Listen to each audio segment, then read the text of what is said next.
গাছে পানি দিচ্ছিলাম, ভিতর থেকে বাবা বাবা করে ছুটে এসে পা ধরে টানাটানি শুরু করলো খুকি। হ্যাঁ, আমাদের একটা ছোট্ট পরী হয়েছে, তাকে মিষ্টি করে খুকি ডাকি। পা জড়িয়েই বলল, আব্বা আব্বা। মাম্মাকে আমাকে বকা দিয়েছে, এখনও শুদ্ধ উচ্চারণ শিখেনি, তবে বেশ মিষ্টি করে কথা বলে। কি হয়েছে খুকি, কেন বকা দিয়েছে?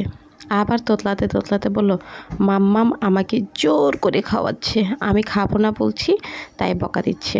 কি মিষ্টি যে লাগে তা কণ্ঠে শুনতে, বলে বোঝানো যাবে না। এই, বাবার কাছে কি নালিশ করছিস? এদিকে আয়। মাকে দেখে পায়ের আড়ালে মুখ লুকালো মেয়েটি। দেখো না, আর একটু আছে, কিছুতেই শেষ করছে না।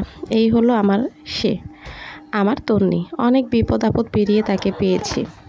তা সেসব আরেকদিন লেখা যাবে। আমি খুকিকে কোলে নিয়ে বললাম, আচ্ছা আমাকে দাও, আমার খুকুমণিকে আমি দেখছি।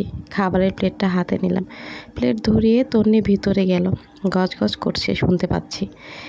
এক বাবা পেয়েছে, ওনাকে ছাড়া কিচ্ছু চিনবে না মহারানী। আমার দেখি কোনো মূল্যই নেই। আরও কিছু বলছিল, তবে কানে আসেনি। আর আমি মুচকি হাসলাম। খুকিকে কোলে রেখে একটু একটু করে মুখে খাবার দিচ্ছি। সে লক্ষ্মী সোনা হয়ে খাচ্ছে। বুকের মাঝে হঠাৎ টেনে ধরলো। কেমন জানি অনুভব হচ্ছে, বুকে যেন সুখ দুঃখ একই সাথে অনুভূতি হচ্ছে। পাশে রেলিংয়ের উপর একটি শালিক এসে বসলো। তাকে দেখিয়ে বললাম, দেখো মা, তোমার খাওয়া দেখতে এসেছে। শুনে খুকি খিলখিল করে হাসলো।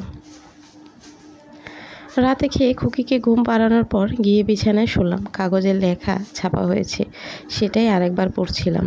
সব কাজ শেষ করে তন্নি এলো, আমার পাশে বসলো, বলল, খুকি ঘুমিয়েছে? হ্যাঁ, এই তো ঘুম পাড়িয়ে এলাম। তন্নি পাশের বালিশে হেলান দিল, হাত থেকে খবরের কাগজটা নিয়ে বলল, কত আসবে এখান থেকে? তা যা আসবে এতে দিন 10 চলে যাবে। এই নিয়ে কি চালানো যাবে? চলছে তো, কিছু তো থেমে নেই। ওর জন্য কিছু সঞ্চয় তো রাখা উচিত। হবে হবে, সব হবে। অনেক দিন মুখ ফিরালাম। পরের মাসে হৃদয়ের চেনা একজন ডিরেক্টরের সাথে পরিচয় করিয়ে দেবে বলেছে।